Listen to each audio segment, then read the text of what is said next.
Okay, at the beginning of this video, we have the student practice for exercise 2 that we ended at the end of the previous video. So by this point, you may understand how to work with how to calculate slopes using decimals or using fractions. And I'll also go a little bit slower with the calculation using fractions on the calculator so that you can see clearly how that works and to make sure you watch out for some of the pitfalls that occur there. All right, so once again, if you think you can do these, pause the video, work through them, and come back and I'll step through them and you can check your answers. So let's get started. I'm going to label my points x1, y1, x2, y2, and we have m is equal to y2 minus y1 over x2 minus x1. Then we're going to substitute our values. y2 is negative 3.4 minus y1 is negative 6.2 over x2, which is negative 2.2 minus x1, which is 1.8. And so we get negative 3.4. Now actually, I'll tell you, if you wanted to, and you're afraid you might make a mistake, you can plug this into the calculator just as it is. The only thing that you need to watch out for is putting parentheses around both the numerator and denominator. Because of the order of operations, we want to calculate the numerator, calculate the denominator, and then carry out that division. So let's see how that might work here. So remember, put the whole numerator in parentheses, negative 3.4 minus. Then we have parentheses for the negative 6.2. You don't actually have to have those there, but to separate the minus from the negative, I'll put parentheses. Then we need one more parenthesis there to close off the whole numerator. So what I have there now is parentheses negative 3.4 minus parentheses negative 6.2. We close parentheses on the negative 6.2 and then close parentheses on the numerator, divided by open parentheses for the denominator, negative 2.2 minus 1.8, close parentheses, and we end up with a negative 0.7.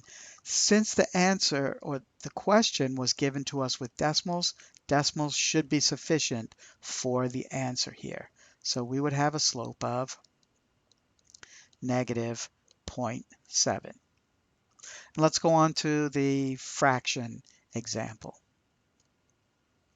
Fraction example would be, let's label our points, x1, y1, x2, y2. Now, to a certain extent, you have to trust that the answer that you get is correct, which means you have to be extra careful when you're plugging things into your calculator to make sure that you've entered them correctly. Otherwise, these are really hard to check your answers with.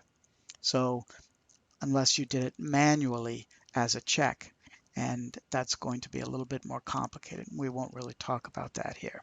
So m is equal to y2 minus y1 over x2 minus x1.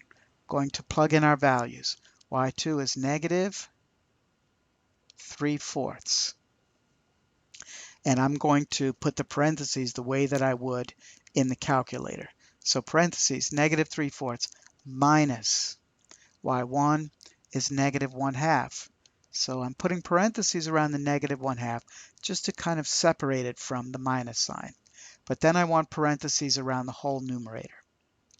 Over parentheses x2, 4 over 15 minus 1 over 5. And close our parentheses in the denominator. So let's go to the calculator and let's see what this would look like. All right, so we have parentheses for the numerator, negative 3 divided by 4.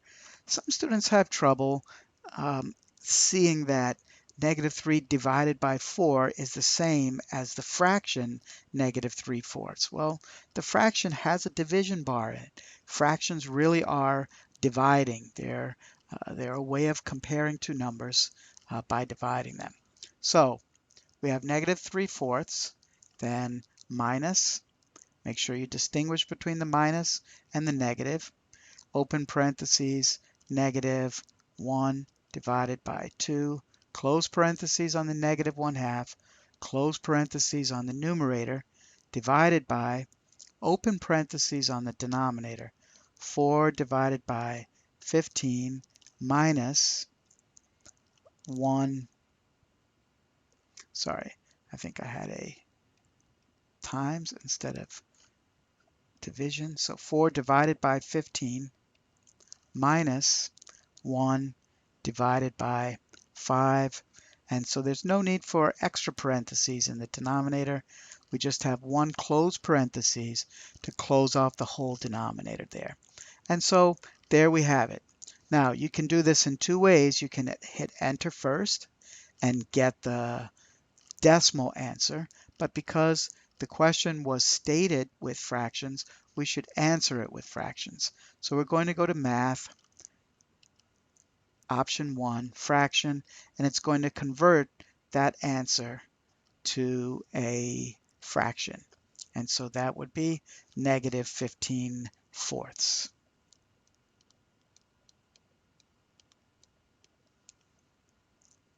Now, I'll show you another way that we could have done this. If you ever want to get back the previous statements that you had on your graphing calculator, you're going to do second enter. Notice it brings back the last one. If we want to keep going backwards, we hit second enter again. So this time I want to come to my calculation there, and instead of hitting enter and then going to math fraction, I'm going to directly at this point go to math fraction. So it's going to find that answer and write it as a simplified fraction, and you see that we get exactly the same thing. So two ways of going about that.